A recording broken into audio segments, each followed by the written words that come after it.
Hi, folks. You're with Tassus today, your pushback channel, and thank you for joining this radio live stream. In this essay, I'd like to talk about um, the sweeping powers, and it's quite arbitrary, but the sweeping powers that diversity hire and diversity director type people are having. Now, the diversity directors are mainly women. You'll get some sort of gay guy or something like that, but they're primarily women, often lesbians, and mostly white. But these diversity directors increasingly are having a bigger and bigger say in all aspects of what hitherto would have been strictly business decisions. And we had one just yesterday, in fact. Where we were bidding along with another firm for some business, and the CEO had verbally given us the nod. It was all going ahead. He was happy, and it was all handshakes and backslaps and congeniality all around and that sort of thing. So, as far as we're concerned, it was a done deal. And then the CEO said that he just wanted us to meet a few people, and one was, I think it was the chairman of the board. He didn't sound like he was too well. It didn't look like he was too well, but he hardly said a word. And then there was the director of diversity, so woman in her 30s, I guess, mid-30s, something like that, and again, hugely over promoted, and but she had no idea what she's doing, but was wanting to go through and ask questions about things she didn't understand, knew nothing about, didn't understand the answers, and so on. Now, that sort of scenario is increasingly what I'm seeing out there, where people are being promoted purely on the basis of, or given these diversity director roles, purely on the basis of affirmative action and that type of stuff. But somehow they're getting a far more prominent role in all aspects of the business, and not simply hiring people on the basis of quotas and race, gender quotas, that sort of thing. So they're actually they're being allowed into, and I don't really know why, because they're clearly not qualified. They know nothing about business and have never made a business decision in their lives, have achieved, produced, and created nothing in their lives. And yet they're being given almost veto powers on whether a business venture goes ahead. Now, you could say that, well, these people are going to check to make sure that, do you have enough black lesbians on the payroll, and this sort of thing, and how many trans people do you have? There can be that sort of stuff, but the questions, sometimes those questions do come up, but most of the time it's an interrogation, pretty much along the lines of, are you going to show sufficient respect and deference? Are you going to grovel before the great God of diversity? Because if we even think you're not going to grovel enough, kowtow enough to the great God of diversity, I, as the diversity director, have the power and the authority to veto you doing business with us, even though there's no valid business reason or anything else, even though that all the business people signed off on it, the money's right, the contract and the work schedule, and everything's been signed off. Everything's good. But if we even think, if I, as the angry butch dyke lesbian diversity director, even think that you're not going to grovel before the great God of diversity, I can arbitrarily terminate your contract before it even gets started. Now, it's different once the contract gets started, because if they try those antics, then they'll find themselves in court. So anyway, we're sort of seeing this more and more, and it's coming in areas that are strictly commercial, and these people are being given a seat at the table and a veto seat at the table. These angry butch dyke lesbians, a seat at the table to arbitrarily veto. Now, we don't think that if we were black lesbians, they would bother. So in far as I can tell, they're singling out sort of the straight white males and trying to, rub faces in it. Hey, we're in charge here now, you damn straight white male fascist Nazi. It's that sort of thing. Best I can tell. Now, there's another sort of recent. Again, it was only this morning actually, where we were on another project, and the part of the project we put on hold while they hired a new senior. This is type of an engineering type thing. A new senior person here now paid about 4 times the average wage. So it's not a super senior gig, but it's again, you're in the top 1.5% of income earners in the country, so it's nothing to be sneezed at or dismissed. It's well paid on a relative basis. It's not enough to get ahead in Sydney, but it's not bad on a relative basis. So I just assumed that they were raving to me, like the guys in the area with straight white males. The guys in the area were raving about how they were going to make sure they were going to hire the best of the best, and they had to have the pedigree, had to have 50 million PhDs, and, all that sort of stuff, that nonsense. And this is why it was taking longer than they'd imagined, because they were being so particular about hiring the best of the best. So I didn't think much about it, just took that at face value. Anyway, they've hired the person that we spoke to,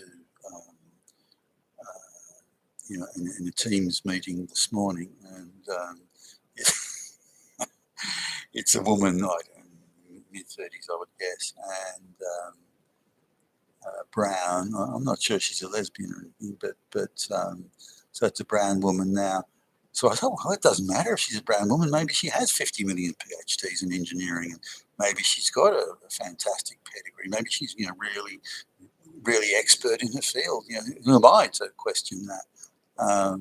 And given they've employed her, then I had reason to believe. Again, given they'd spoken for so long and waxed so lyrical about hiring focusing on hiring somebody who was super qualified, then I thought, well, maybe she is. Surprised me, but maybe she is. Anyway, it didn't take long. I mean, as soon as she opens her mouth, you know that she hasn't got a fucking clue, and it's an embarrassment, and she's trying to bullshit her way through. And again, I don't know why they do this to these women, because she's already an angry woman who believes that the whole world has been screwed up by evil straight white males. And she comes in with that insecurity, that chip on shoulder anger, and she walks in the door with that. So she's got no sort of nothing to fall back on. She's got no expertise. She's got no intellect. She's got nothing to sort of see her through something like this. And she's at a meeting where the majority of people, not all, but the majority of straight white males who are all well qualified. So clearly she's way out of her league and way out of her depth. But there she is, and they've given her the job. It's a big company. It's a prestigious brand name company. So they've given her the job, and so given how unqualified she was, and she's like glaringly unqualified, not a little bit or just missing by an inch or something. No, she is like totally fucking unqualified. And so you think, why did they employ her? So just out of interest, I did after the meeting, I did a little bit of online sort of running around, and her previous job was like an administration officer at a fucking NGO, an NGO that job was to look after handicapped or advocate for handicapped children in the third world.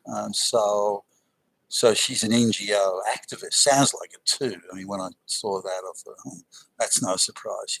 She had that talk, that manner of talking and way of explaining things that you see all the time on the television. The NGO activists, and it's just like she was straight cut from that cloth. So I would suspect something like this was probably the case. But there it was. So they've employed in a senior engineering role in a multinational brand name company. They've employed a totally unqualified brown woman whose only work experience has been in activist NGO groups advocating for children. Now, you'd say, all right, well, think laterally, think out the box. maybe she's going to be involved in a department of the company that is going to do a lot of work in a third world country where these children are. So maybe, she knows a lot of people, or maybe she's got those sort of contacts. Well, even that doesn't fit because she's had such a junior position that any contact she had would be at the lowest level. So she's probably, I would estimate she's increased her pay by three times, 3.5 times. So she's had this massive jump in pay, massive jump in status. And this is completely unqualified. Now this is, again, not rare. I'm seeing this more and more. And it's something that I despair over because it's me. I'm just watching in real time Western business destroy itself, do everything it can to shoot itself in both feet and shoot off all the toes at the same time. It's insane. It's absolute and utter insanity. Now, coming back to these diversity directors having sweeping powers, the buzz and the vibe that I'm getting are that the West is so structurally and endemically racist, so evilly racist, fascist and Nazi that we have to give these diversity directors more power, sweeping powers, in order to correct this terrible fascism of oppression of minorities and racism and misogyny. It's everywhere. Nazis are everywhere. So we have to give extra powers, arbitrary powers, sweeping powers to these angry Butch Dyke IQ 80 diversity directors, because they will then correct these terrible injustices. They will bring social justice to the company, and to do that they have to have sweeping powers to root out this evil, to find it, to root it out, and to like the Spanish Inquisition, like the French Revolution, we have to find the counter-revolutionaries, the Nazis, and kill them. And this seems to be the thing. Now, when it comes to sweeping powers, I've had a lot of employees or people reporting to me, people on my team that have been caught up in the divorce and the child support and the alimony and all that sort of thing. And when I first encountered it, which was quite some years ago, would be, I don't know, getting on for 25 years ago, long.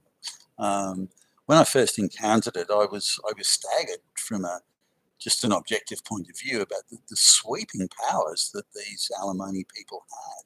They didn't have to go to court. They didn't have to prove things. They didn't have to operate on any facts. They could just do it based on ideology. They could just arbitrarily say, "We say you owe money," and on the strength of that, they could arbitrarily raid a person's bank account, empty it, close it down. They could close down someone's credit card. They could intercept somebody's mortgage payment and just steal it, and the list just went on of these incredible arbitrary powers that they had. And if you ever had an employee that walks in ashen faced in the morning, and I just went to my my bank to get cash out of the machine, and I had $20,000 in there yesterday, for example, $20,000 yesterday. Today it's empty. I don't know where it's gone. The bank won't tell me, and no one's telling me anything, and it's because the alimony people have just stolen just arbitrarily. We say you owe it. Now they can act arbitrarily and administratively and just do it. But if you oppose it, if you as a citizen say, "Well, that's not right. I don't agree with that," you have to join a 2 or 3 year waiting list to have the matter heard. Now, the cases where men win their alimony in court is one out of 100 cases. Now you'd say, well, that proves they're in the wrong. But then the same, left-wing outlets like The Guardian and whatever that say, no, that just proves, all these evil fascist Nazi men are avoiding their responsibilities to ex-wives and children and the like. But when it's the case of, say, the Chinese government wins 99.9% of their cases against people they accuse of homosexuality. That's an outrage. That proves the cases are fixed. That proves how evil it is. But then when it's the other side, that proves how right it is. So oh no, so again, we're coming back to an ideological sort of situation here. But the sweeping powers that these people had, and the sort of people that were wielding them. Now, one case, an employee who we were going to lose him because he was a very capable guy. He's a computer programmer, a very bright guy, very hard-working guy, and he decided that it's costing him so much money it wasn't worth his while working. That's how much they were taking from him.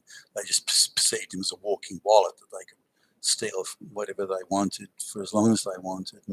And like many that I've come across, he just dropped out and became a pot smoking hippie type thing. Lived in a commune and so on. So he was on the phone to them, and he asked me to listen in because I kind of only half believed it. It can't be that bad. No Western government would allow this sort of outrageous transgression of this man's basic legal rights. One side can act arbitrarily and do whatever they want, but he has a 2 or 3 year waiting list to have it heard in a court. That can't be right. There must be something more. There must be more to it than this. So he invited me to listen in while he was having the phone. He actually recorded other conversations too.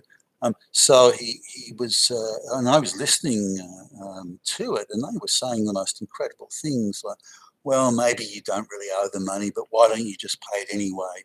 You're on a good wage, you can afford it, so why don't you just do it? We're not saying that you really do owe it, but why don't you just pay it? You make enough money. Don't you want to be helpful? I mean, why don't you just help us get it off the books and just pay it? And the guy would keep on repeating, but I don't owe it. I don't owe it. You've just invented this out of thin air. Oh, well, that may be the case, but look, just pay it anyway. It'll be easier around if you do. And, we can make life very difficult for you if you don't. And making these sort of, high-handed threats. And I thought, wow. So the guy, in this one conversation, I'm thinking of the guy they're hitting up for all this money. Said, "Look, I'm going to switch on a tape recorder now and record what you're saying, and I'm going to take it to my federal politician."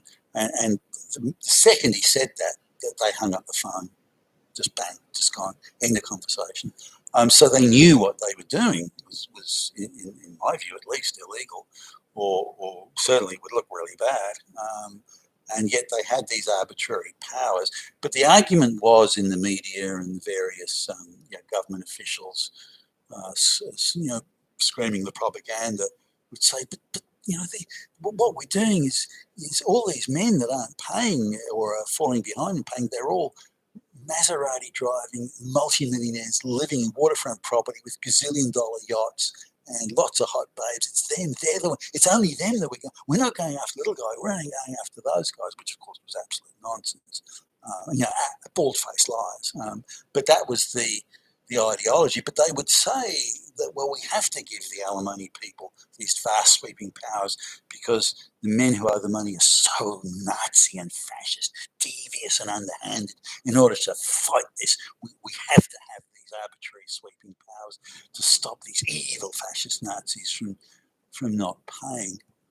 Now, I'm seeing that same mentality, that same attitude of, well, we have to give the diversity directors these arbitrary powers because how else can we root out all this evil misogyny and fascism and oppression and racism and so on? So I see these are like those activist red guards in the Mao's Cultural Revolution that go out in the streets just inflicting arbitrary punishments on people who aren't ideologically pure enough. I see that we're heading down that same path in many ways. Instead of beating you up, because the Chinese people were very poor at the time, instead of beating you up, they'll just steal your money or deny you employment, close your bank account, those sorts of things. Make life impossible for you. But it equals very much the same thing.